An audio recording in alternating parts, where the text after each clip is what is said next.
Hey everybody, so today I want to talk to you about lesbian oppression. I want to talk to you about the multiple nature or aspect of lesbian oppression and why we need to have our own separate movements and communities to help us address it. Because, you know, I think a lot of people don't really understand what we're facing. And if I can help illuminate that for you, maybe you'll have more compassion. Maybe you'll stop with the bullshit. Maybe you won't, but hey, maybe I'll help rally some of my own troops. Whatever. So, there's this myth I often see from people, not just in heterosexual mainstream society and culture, but also from people within so-called LGBT and queer communities, that lesbians are mainstream. Now, this is a big problem because I think people confuse one of the deepest aspects of lesbian oppression, which is lesbian invisibility, with being mainstream, and there's a big difference. Lesbians are not accepted in society. Lesbians still face discrimination, hatred, and just untold abuse. Like, we can get into like all the individual examples I know of lesbians who've been discriminated against on the job, who've been harassed, who've been physically attacked. We could get into all that, but I think more importantly, I just want to address kind of like the bigger picture here, which is that invisibility is one of our biggest problems, which is why it's so important to use words like lesbian, because it makes us visible. So, within mainstream society, heterosexual society, lesbianism is just not touched unless it's some sort of interesting story, right? Heterosexuals love their lesbian or so-called lesbian media. They like their movies and stuff, but there's always a man in it, pretty much. There's always some sort of like trauma. Most lesbian love stories end up really traumatic and awful. Heterosexuals love that stuff. But they also just like to ignore the fact that women love and exist for other women, are passionate about other women only, you know, to the exclusion of men. That's something that just needs to be silenced, because you have to understand, we live in a patriarchal society where women exist for men, and the fact that some women break out of that and live lives that exist for other women, well, we can't encourage it. A couple examples I wanted to share of this phenomenon are, well, the artist Pamela Coleman Smith. Now, she designed the Rider-Waite Tarot deck, which is one of the most widely used tarot decks in the world, of interest to me as a tarot reader and tarot nerd. She was a lesbian. And if you today buy a Rider-Waite Tarot deck and read the bio of her that exists in it, describing kind of her life and stuff, it says basically that she died in poverty living with a female friend. It wasn't a female friend, it was her lover. You know, and that matters. It matters that a lesbian created that art. It matters that women like Susan B. Anthony were lesbians. It helps us understand why they lived the lives they had the way they did, you know. These things are ignored, and they're ignored for a reason. So that's a big part of our oppression. If we don't have examples growing up of ourselves that accurately depict us, or, you know, examples where we could see like women living the life that we live creatively on our own, it makes it hard. It's a big problem. It creates a lot of unnecessary drama and trauma. So that's a problem. And it exists from the mainstream heterosexual culture. They just don't want to hear about us unless we're titillating them in some way, unless we're being fetishized in some way. But yeah. Also, it's just assumed women are heterosexual because in this culture, women exist for males. From the age of well, from childbirth, you know, from being born. As girls, you're given dolls to play with. You're told to think about when you want to have children, how many children you want to have. You get taught to think about like getting married, what kind of husband you want to have. You get asked about boys very early on in your life. Yeah. All of that is grooming and preparation of women or of girls for their roles that they're expected to play in womanhood, which are basically in service of males, you know, marrying, fucking, and breeding their kids. So lesbians don't do that. Lesbians kind of get in the way of that. Lesbianism is a problem. So the heterosexuals want to keep it silent. They want to keep you ignored. They want to pretend like your life is empty. That's what goes on there.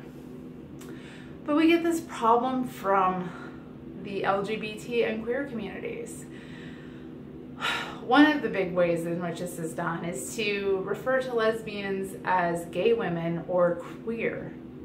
Now, some lesbians identify as gay and some lesbians identify as queer, but many don't. Many have used the term lesbian to describe themselves and their sexuality because it's accurate. Because, you know, it's what you call a female homosexual. It's what you call a woman who is only interested in and only has romantic and sexual relationships with other women. That's what you call it.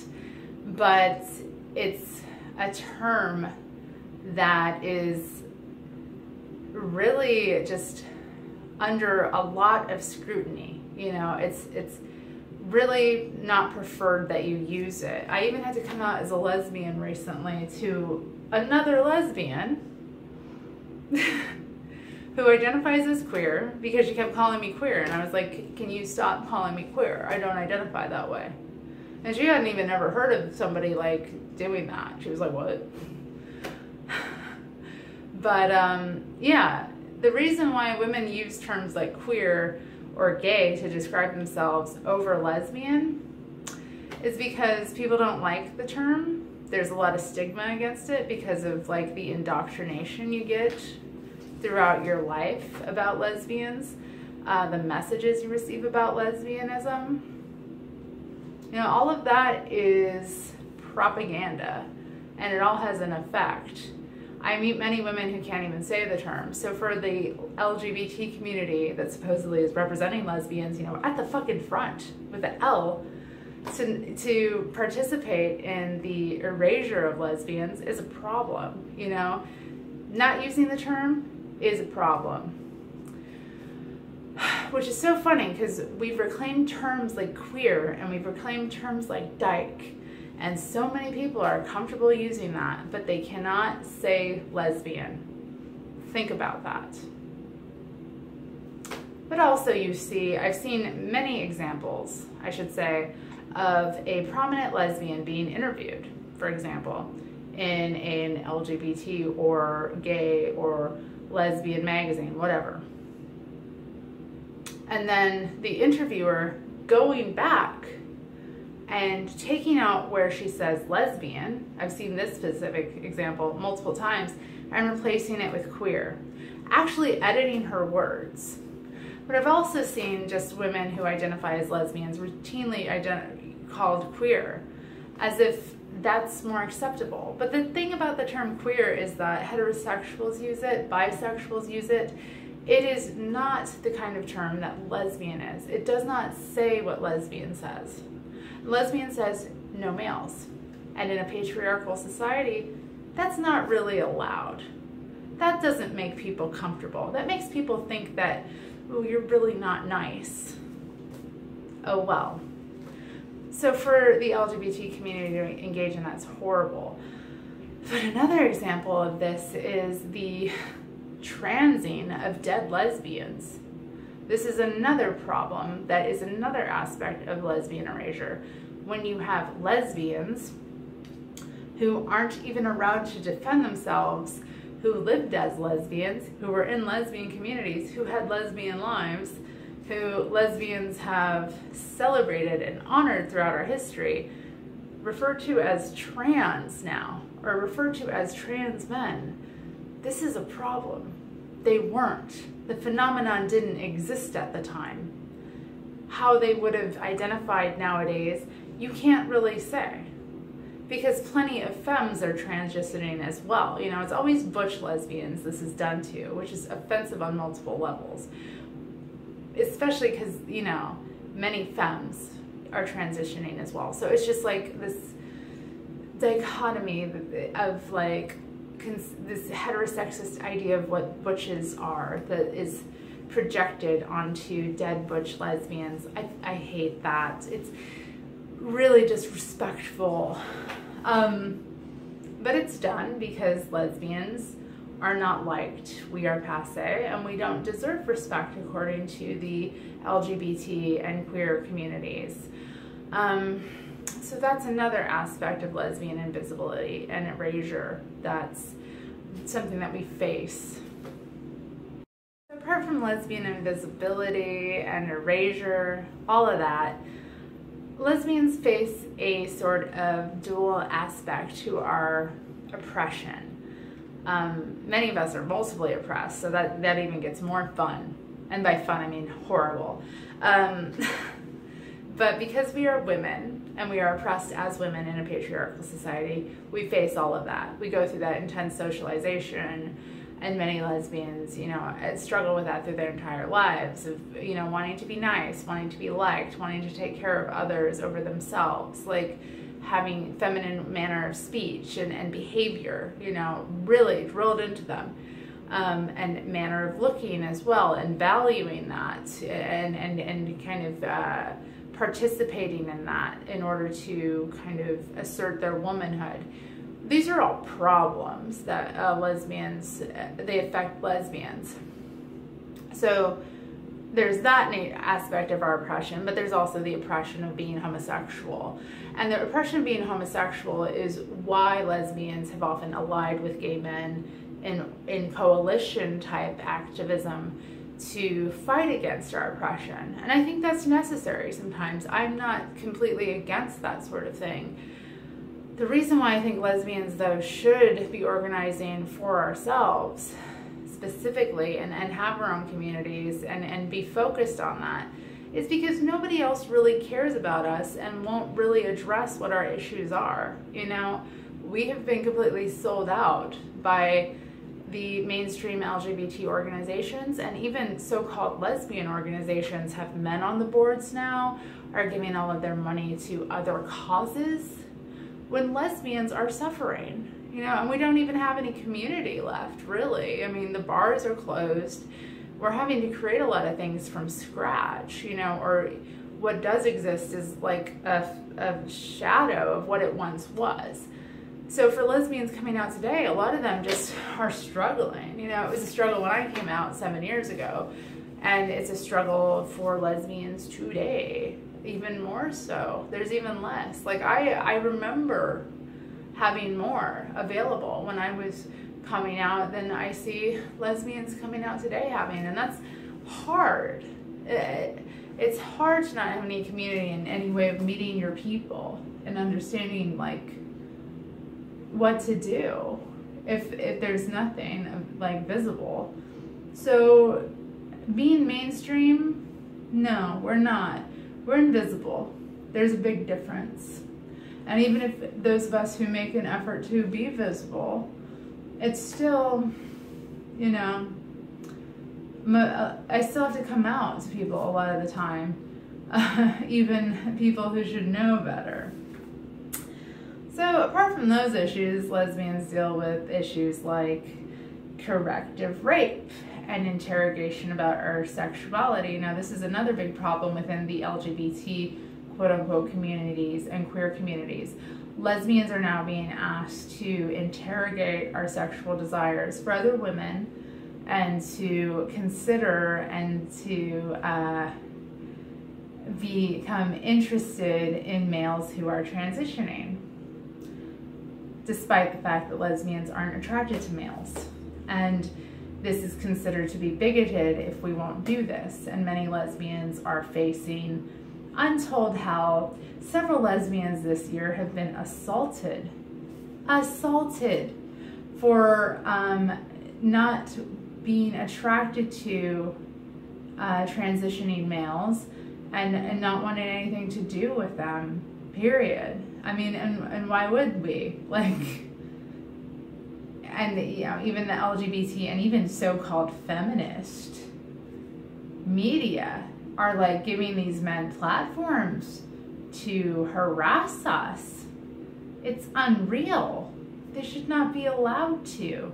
It's unreal. It's hard enough to be a lesbian without that level of abuse. So we get that from the LGBT community. We also get that from heterosexual society as well. Like, how many heterosexuals sit there and ask you about your sexual history and you know, have you ever considered this, and what if this happened? Like, it's invasive, intrusive, and it's not welcomed, but it's something that lesbians face consistently.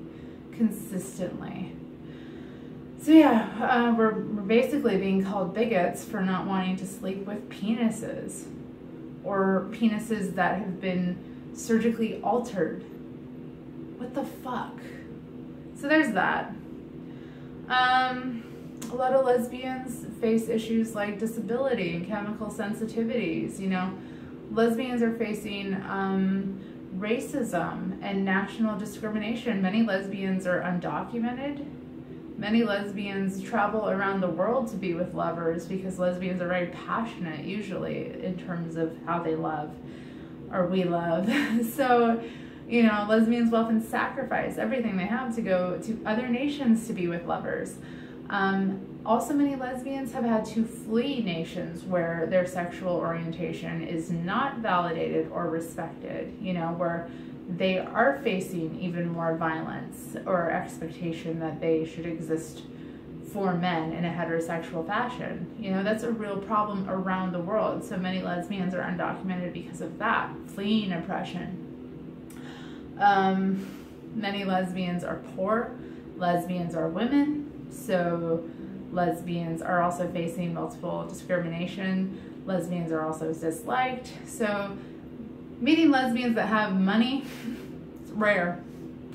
Most are getting by or struggling. Also facing discrimination in housing still, even though it's illegal, it still happens because oftentimes lesbians don't have the money to pay to have legal representation. You know, and many of these LGBT organizations don't even care. You know, they're all about selling shit and making money for the Democratic Party, who also does very little for us. So, see, these are all problems that lesbians face.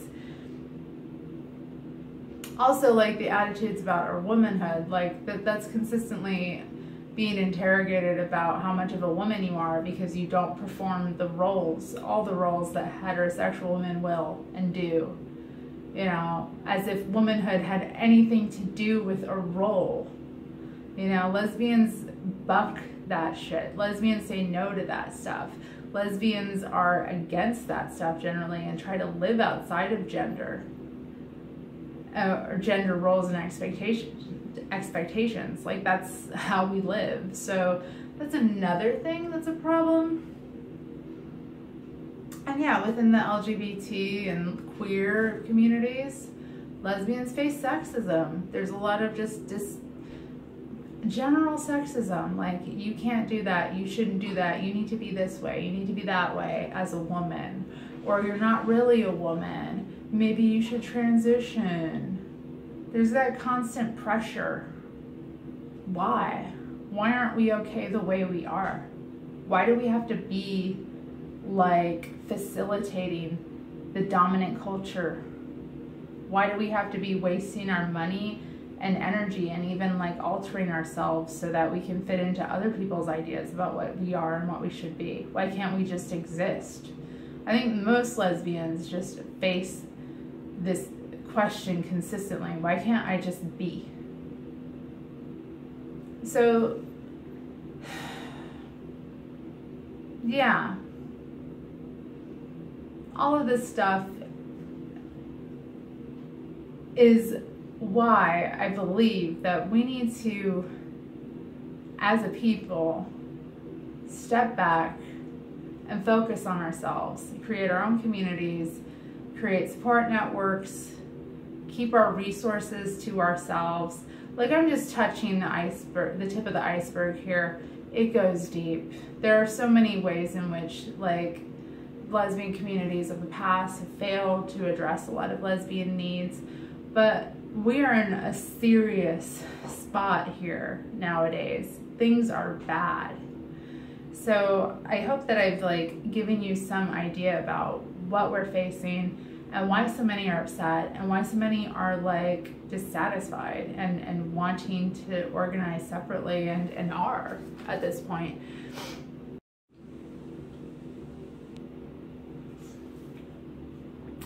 Because I'm not just a lesbian, I'm a fucking hipster too. So yeah, last bit of news I'll say, or last thing I'm going to say before I go, is that if you are a lesbian in the Portland, Oregon area, you should get in contact with me, because I and some other women are setting up a lesbian support group. We already have our first date established, meeting place and time. Gonna be awesome.